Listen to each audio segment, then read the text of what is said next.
Subscribe करें are के drawing classes को और ये बेल आइकन भी दबा दें। प्यारे विद्यार्थियों, आज हम इस वीडियो में कक्षा 8वीं की ड्राइंग की पुस्तक कला सेतु से वृत्त की परिभाषाओं के बारे में चर्चा करेंगे। तो वृत्त के बारे में बच्चों हम पिछली वीडियो में चर्चा कर चुके हैं। आज हम इसकी जो वृत्त से संबंधित अन्य परिभाषाएं हैं उनके बारे में चर्चा करेंगे। तो केंद्र क्या होता है बच्चों? जिस बिंदु पर प्रकार की नोक रखकर वृत्त खींचते हैं वह केंद्र होता है। प्यारे बच्चों, जहाँ पर हम प्रकार की नोक को रखते हैं इस तरह से ये वृत्त खींचने के लिए ये प्रकार की नोक है और इसको हम यहाँ पर रखते हैं और तब हम इस तरह से ये गोल इस तरह से आकृति खींचते हैं जो वृत्त कहलाती है। तो जहाँ पर हम प्रकार की नोक को रखते हैं यहाँ इसको बोलते हैं बच्चों केंद्र बिंदु। और यहीं पर ये दिया हुआ है कि जिस बिंदु पर प्रकार की नोक को रखकर वृत्त खींचते हैं वह केंद्र होता है। तो अब हम देखते हैं परिधि के बारे में। तो बच्चों, परिधि क्या होती है?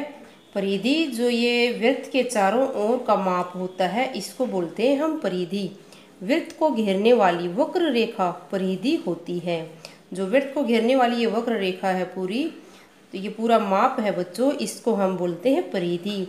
जो वर्ग आयत जो आकृतियाँ होती थी हमारी त्रिभुज, उनमें हम इसको परिमाप बोलते थे। जैसे इस तरह से उनमें चारों तरफ से इसके माप को जोड़ लेते थे और इसको हम परिमाप बोलते थे। लेकिन हम वृत्त में इसको क्या बोलते हैं? इसको हम परिधि बोलते हैं।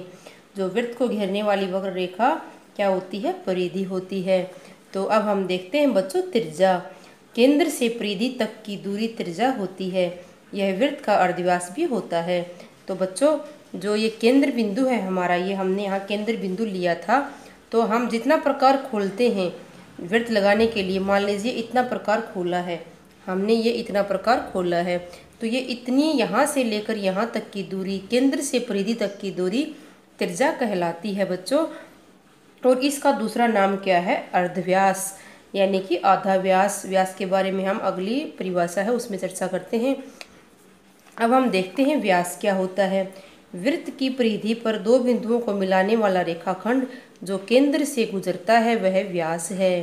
तो बच्चों, जो वृत्त की परिधि को मिलाने वाला रेखाखंड है ये परिधि है। हमने देखा यहाँ पर कि जो वृत्त के चारों तरफ की वक्र रेखा है ये, इसको हम बोलते हैं परिधि। और इसको मिलाने वाला रेखाखंड लेकिन कहाँ से गुजरना चाहिए? ये केंद्र से गुजरना चाहिए।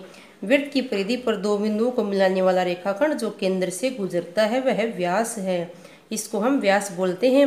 दोनों इसके अंत बिंदु कहाँ होने चाहिए? परिधि पर होने चाहिए और ये गुजरना चाहिए केंद्र से, तभी इसको व्यास बोलेंगे।